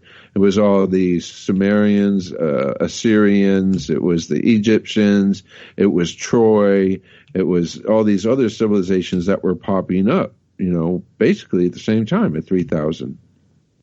So, the potential is there for a complete cover-up of relevant information, but I feel that there is still a lot of independent researchers going on. It's hard to, to get everyone under the fold, just as much as there are amateur astronomers who probably maybe be the type of astronomer who comes and tells everybody that we've got problems ahead from an object out in space rather than NASA or something like that. We have archaeologists like Brian Forrester, right? Brian Forrester, and independent researchers out there doing the good work of looking at this stuff for us. I mean, because, what can you say? You see a dinosaur in some carving. Now, I don't see the whole relief or what the context is of that image. I see some other stuff on carved rocks. You know, you have to look at some of the credibility of some of it, whether it actually has full credibility or not. Sure. And you know what? I don't know that through a quick Google search or anything that we find on the internet, we're actually going to be able to get any kind of conclusive answers. I think it's interesting because that stuff is there, you know, regardless of whether some people want to debunk some of it as being photoshopped or fake. And I'm sure that there's some of those types of shenanigans that have happened. No, but it's a good jumping off point. I mean, you have to have a jumping off. You have to jump off from somewhere. You know, my worst fear is that you get involved in a discussion where nobody's mind can be changed. I mean, if you're afraid of that type of discussion, that means you can get into a discussion and not have your mind made up, right? Let's not have our minds made up. Even if someone say, you know, notice I didn't say, and I don't have my mind made up, but notice I didn't say, why did the Mayans have dinosaurs? It was just amazing that they understood what they look like, and through that kind of through that quick search that you did, but through some more research, you'll see that they in fact did, and those kind of questions are absolutely to me. I think I can say this: fascinating ones, almost as fun and fascinating as saying isn't there Egyptian tile somewhere in one of the pyramids or one of the structures that looks like it has a helicopter or something from Star Wars on it, or a cell phone or something like that. You know, I can't. I guess I can't add anymore. I was going to add something like, you know, most of the Mayan iconography is really strange looking. You know, it's really hard to tell heads from tails for most of it. So to see that dinosaur carved out there so explicitly easy to understand, it just doesn't fit in with the rest of the Mayan type of iconography for me, for some reason, you know, because it's all very square face and all this other stuff. But, you know, we can always follow up on that. We're going to put the aliens and dinosaurs on for another show, but that was really cool. Hey, nobody said anything about aliens, buddy. Oh, I just read it here on one of the pictures. I just read it here. Okay, good. You know, one of the nobody said anything about aliens. No, it's okay. I'm all right with it. You know, you have to have a jumping off point. I saw recently there was a new video from a pilot looking at an unidentified flying object. I don't know if you saw it. It looked like a ball. Of course. I think it was all over. It was all over social networks, and I think everybody shared it. It's real interesting. I mean, I think the bottom line is that there's, if anything, if we can't prove anything, it doesn't take disclosure for everybody to mutually agree that there are some things that are out there that we don't understand, and that probably, at least because of outside of that understanding, we're going to assume aren't from us. I think we all know that's to be the truth. The little green men, the classic Hollywood tales of what UFOs are, and really kind of how they've become romanticized through social media and through a lot of celebrities getting involved. Tom DeLonge, the kid from Blink-182, has done a really good job at calling a lot of attention to it. A lot of political candidates now saying that they really want to work towards disclosure for whatever that means.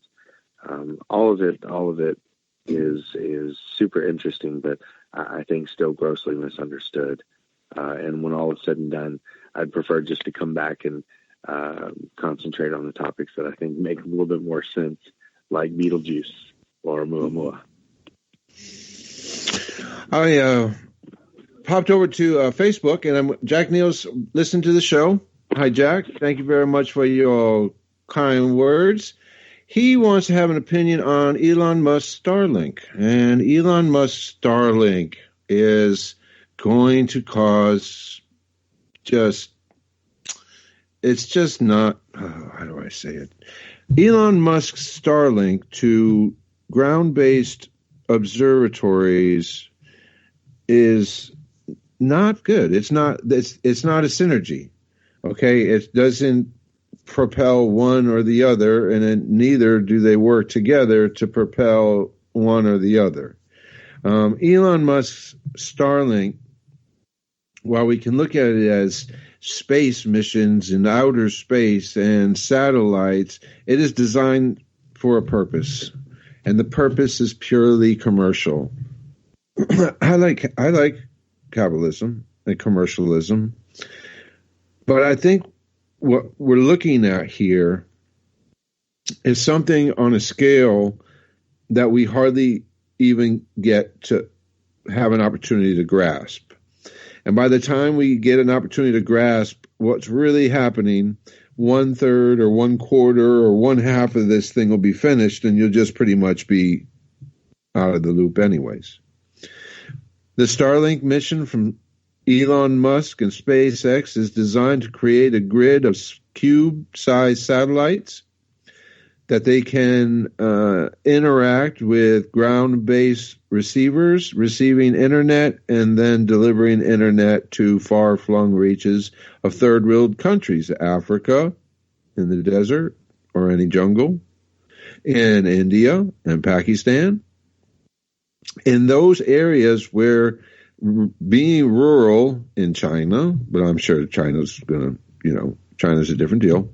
That's why I always say Africa and India and Pakistan. These rural areas that are waiting for their connection still in the year 2020. And people like Elon Musk and Jeff Bezos from Blue Origin, they're just waiting to send these satellites up into space. And what occurs is the satellites interact with the sunlight, and the sunlight reflects off the satellites.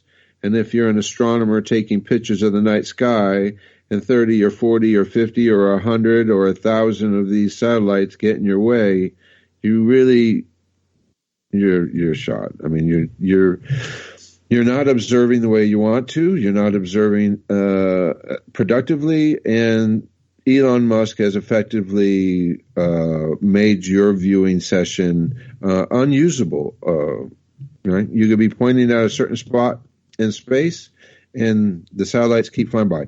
Elon Musk's Starlink is not good for the developed countries. How's that? Does that work? Elon Musk's Starlink is not good for America. Elon Musk's Starlink is not good for European nations. Starlink is not good for Canada. It's not good for Japan or Australia. Maybe Australia. What is it good for? It's good for the ones I said. Africa, Pakistan, India. Think of how many people in India are out of the internet business because they don't have proper infrastructure. And that's what it's designed to do. It's designed to create internet service to everyone in the world. So for those nations who are already advanced, I don't see any benefit of it. What Elon Musk is doing and what Jeff Bezos is the same deal. They're just looking for more customers. If Jeff Bezos creates his Starlink network, what does he get? He gets more people to buy from Amazon. Elon Musk, I think, is just his goal is just to hook people up. And then through his hookup, he can get paid for the service. Elon Musk is a service guy. So for developed, I guess that's the answer that I've come down to. For the developed nations, Starlink does not offer us a benefit. I don't like it.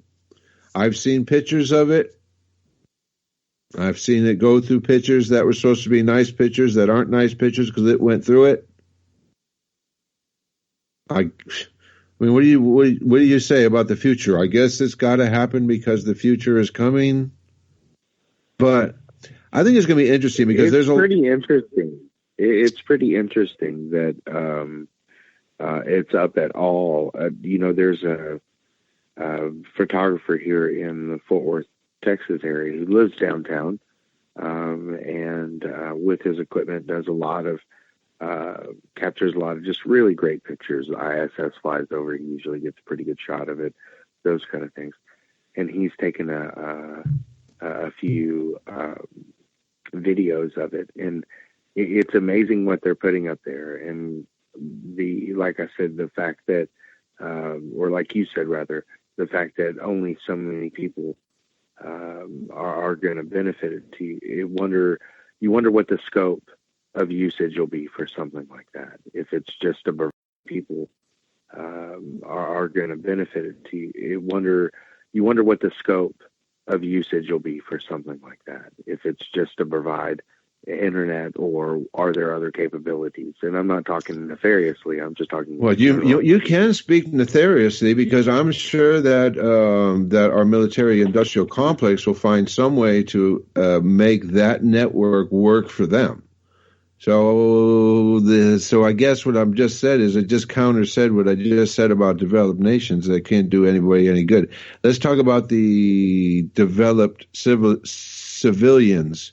The developed civilians of a civilized nation may not find any benefit in Starlink because the services that they have provided for them already are sufficient enough.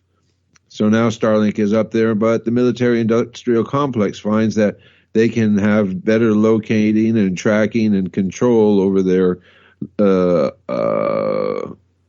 assets through this. But, what I was about to say is that we still should remember that eventually these large telescopes with big budgets and high expenses in Hawaii, in Chile, and wherever we may find them, eventually they'll be forced to have a word on this. And eventually, because we have to recognize that it's not Elon Musk just spitting these things out haphazardly. He's been given permission, a permit to the sky. And no one should have a permit to the sky and be the only guy with a permit to the sky. That's the FCC allowing people like him, Elon Musk, and Jeff Bezos, who he's coming, and I'm sure that Sir Richard Branson will be next. Anyone who's going to space will be able to drop these cube satellites into space. They ain't much. They're only, I don't know, I think a foot by a foot or smaller. So it's no good. So maybe good for the military-industrial complex, but no good for the civilians of a civilization, country, nation like the United States. I don't see it benefiting me at all. The only thing it'll do is get in the way of our telescope viewing. Now, how long will the novelty last? Like, let's say I'm out doing the star show and I'm not taking pictures and I'm just looking out in space and those things show up and everybody gets to look at them. Is there a novelty to them? That's only because humans are curious and like novelty items. But it's really a stretch to say that Elon Musk has the ability to do what he's doing without much regulation structure, or without doing, even in your hometown, if you're going to change a bylaw or you're going to, add a stop sign, you're going to have a meetings and all this stuff for the committee to agree. We don't see a lot of that. All we see is Elon Musk. Next launch, next Starlink launch, next Monday. And it makes you wonder, who is the regulatory commission? That's who the are FCC. The people that, but I mean, if that is indeed the case, then what is the criteria in which one company over another, or a private versus, industry entity would be able to enter or exit our atmosphere? It just seems to me, like you said, that he's getting permits to begin with to do all of this almost seems suspect in itself. Well, it's setting up the parameters of a monopoly, because now he's got a monopoly until the next guy can catch up to him. Now, I don't know what kind of operations he can perform with the numbers of satellites he has. I'm sure that some of the satellites that he has dropped into orbit have different jobs. So they don't necessarily have to be a satellite that's going to be designed to connect to the other satellites to create this global internet service. You can have other satellites that are, carrying small telescopes, or you can have a satellite that's just working for a country to track that company's vehicles. Lots and lots of different things. And what you have is you have the setting up of a principal monopoly. Hey, Umbunde rolling all the way from Cameroon reminded me, happy palindrome day, hero. 02/02/2020 is the same forward as it is backwards. And if I read it right earlier, is it like 900 years to another one, or something crazy, or 600 years to another one? Palindrome day today, 2/2/2020, 2022. Happy Palindrome Day, John. Well, happy Palindrome Day, Francis. We got Jack on here. Jack is listening to the show. He's enjoying it very much. He's thinking it's part of a Space Force. Universal Internet is the cover. I'm thinking it's a part of Space Force. Universal Internet is the cover. Well, that's what I said, Jack. I said there's no reason why they can't find a military. I like the way Jack thinks.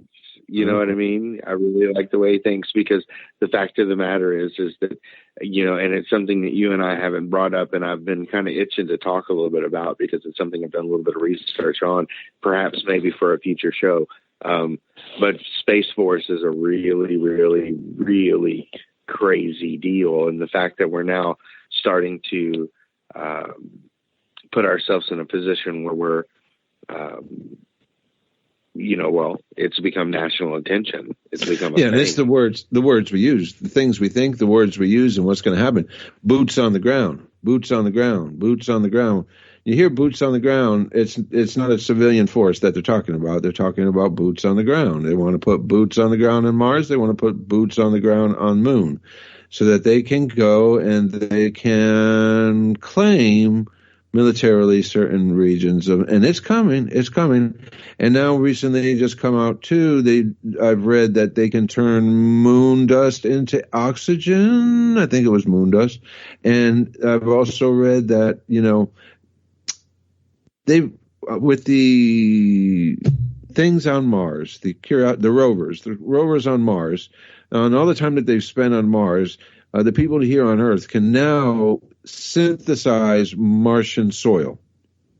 They can do that because the rovers have drilled and done all the sampling, so they know exactly what the percentage of sulfur and nickel and all this other different stuff that comprises the soil, right? And so one that I read recently is that they've discovered how to turn moon dust into oxygen. That's fuel. That's the way to live. And then on Mars, the Mars soil, everything grows in it, John. They haven't found one thing that won't grow on Martian soil. No fungus that won't grow, no plant, no nothing. Everything grows. Everything grows. You try it, it grows. So why is there nothing there? Well, there's nothing been tending it. There's no gardener there. And I think, that's pretty reasonable. And even under these circumstances, most of the things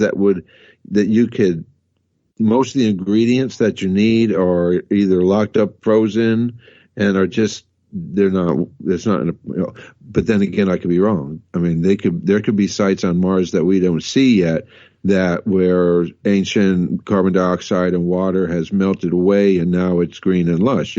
We still don't know if they've seen green and lush or not. And they make sure that we don't see that by the way that we get our images. We never get a clear LRGB image. It's always, Mars, I mean, just because you go on Mars, you don't get all that. I don't know. I never trusted the pictures of Mars. Well, and it makes me wonder why, again, not to get into kind of any nefarious intent or anything, but why those governing agencies or space agencies wouldn't just release the honest raw data of what their cameras are picking up, as opposed to either colorizing them or excluding certain parts of those photographs. Why they do that as I've come to an understanding. Okay. I've come and see people say, well, they're keeping it from me. They're keeping it from me. And I say, no, they're probably doing that to keep it from other governments. We're 10 years behind the knowledge that our government is working with because they don't want other governments to know it. And I think that if we looked at that a little bit, we might be able to soften our views, because that's probably more true as a reason why we don't get some information than the fact that they're just holding it from us. You know what I mean? Because some of the information that we want that we don't have is important information. I can't pick on a question or something. No, if you want to say aliens or something else, you want something else. As soon as some of that information comes out from a government agency or to the civilians of a nation, that means all the rest of the world get to have that information too, and it may benefit them or not benefit them. So I think it's a lot of geopolitical crap, just as much as the American system of governance is operating these days. I think it's they travel by the seat of their pants, pulling bullshit moves all day long. Man, I say free Mars. I say free the moon. You know what I mean? No, space for peace. Hashtag space for peace. Because that's something also we're working on in 2020 is hashtag space for peace. We have a Project One Universe. We're eventually going to be getting to our astronomer friends and receiving pictures from them. And then we're going to put them in a great representation package and be sending that to the UN and a bunch of other government organizations for space programs. We have also this Tuesday, I'll be going to the Lunar and Planetary Institute for a gathering of educators, February 4th and 5th. The folks here at Collision Course has been invited to go to this educators conference. I'm going to be attending the Tuesday conference day, and then our good friend Jorge Garcia is going to attend the February 5th day at Space Center Houston, and then we're going to come back and bring all that information back to the show. It's all going to be great lunar and planetary content. That's going to be February 4th and 5th. Next week, on February 9th, we have Yuta Notsu and Ben Davidson of Suspicious Observers. We're going to be talking about solar flares. After that, we're going to have Craig Wheeler talking about supernovas. What's going to happen after Betelgeuse does blow up? And so past that and looking into the future, on March from 16th to the 20th, there's the Lunar and Planetary Science Conference in the Woodlands, Texas. We've been asked to attend that, and we'll be attending that conference. That's a 4-day conference of more lunar and planetary abstracts and presentations. We're going to have so much outer space content by the time we get done with March. It's going to be wonderful. It's going to be all packed into my head and Jorge's head. We have the next Star Show happening February 20th. So, John, you hear all this stuff that's going on, man. It's just we're just rolling in great outer space stuff. No, hey, it's spectacular, and there's nobody better to do it than you. And thank you for all the work you do and for such a great show and having me on today. It's always fun to bounce questions off of you because you got great answers and you're well researched. And I think that's what folks can come to expect, not only from this show, but all the other shows that are on freedomslips.com. So once again, I want to take a moment to encourage those folks to do what they can to donate a little bit of the cause and keep shows like this on air, keep Francis coming back every Sunday and delivering what really can't be described as anything other than just great intellectual content in search for the truth, and most importantly, with a mission to learn, and that's the most important thing. So thanks for having me on today, Francis. Great show. Thank you. Is there anything going on with you? I know you've got some special stuff going on with Billy Bob's. Everybody, he works for Billy Bob's Texas. He is the man. He had us over one time. We went to go see Willie Nelson. That was great. But he's also doing a little special project opening up some new square footage for some new acts and new things going on. That's what's happening with you. Well, huh? during the week, that's what I do, put on shows, and it's a super fun thing. And yeah, we do have a new venue called the 81 Club that we're opening in Fort Worth, which is going to be a 300 to 600 person room, multi-genre. It's not going to be country, so even though it's going to be right next to the world's largest honky tonk and owned by the same folks, it's kind of under a whole different brand in itself. And it's just going to be super fun. You know, that stuff is obviously what keeps me busy and pays the bills. But I couldn't be more grateful to do what I do and have as much fun as I have while I do it. So, you know, I know from experience that you make it fun. So anything that you've got your hands in, that it's going to be a good time and fun. And hey, speaking of fun, you did something last week where you hosted a space or star party, or what was that you did real quick? Okay, so our neighborhood, we moved into our neighborhood 10 years ago, and there was probably only about 30 houses. We moved in 2010, right after the financial crisis, right? So we got moved into our house. 10 years later, the neighborhood gets finished building after this nice move up in the market and all that. So now we have 2,000 homes in this newly built, finished subdivision, and all the neighbors are all new. They're all moved in. Probably 80% of them moved in just within the last 6 months or a year or so. And so I acquired a number of telescopes, and I said, you know, we've got Cosmic Obsession Observatory. We've got Collision Course. We've got the Facebook. We've got the social media. What am I missing? And I went out, and my wife one day, she said, here's the page for the neighborhood Facebook page. And I just went on there. As soon as I went on there, the first thing I did when I went on there, I said, February 20th, and every 20th of 2020, I'll be out at the park. You come join me, and we'll see we'll talk about outer space, and you can see what I see. And we did the first one, and it was a great success. We just got the newsletter for the neighborhood in, and it got a half a page advertisement for the February show. So I forecast we'll probably see 200-300 neighbors out looking at the sky, looking through the telescope, being interested in something other than mumbo jumbo, political, grocery, work, laundry, where to go for dinner, all this stuff that we can get bound up in during the day. They'll come out. If it's a clear night, they'll look in the sky. And I bet you know, like I've told them before already, I said, now what may happen here, you may change your life forever. Don't blame me. You've been warned. Because people put their eye in a telescope for the first time and see something, it changes them. Well, you read my mind. There's a unmistakable, amazing feeling when you look through the telescope, and what you see through your eye is what you've only seen in books. And the thing about it is that it's the real deal. It leaves you spellbound. It reminds you of how large you are, or how small you are, for that matter. It gives you an idea that outside of where we are and who we are, that there's something greater, and that there's still answers that are out there. It lets us know that there's still other places to look instead of just in front of us. And most importantly, I think what it does is it grounds us and lets us know that it's a super special experience that we're having here on this earth, that we get to see it all. And regardless of how far those other planets or those other stars are, the brilliance of just being here is something that we all should appreciate. And it all starts for me, not from looking forward, but by looking up. So it's a really John, cool thing you're doing.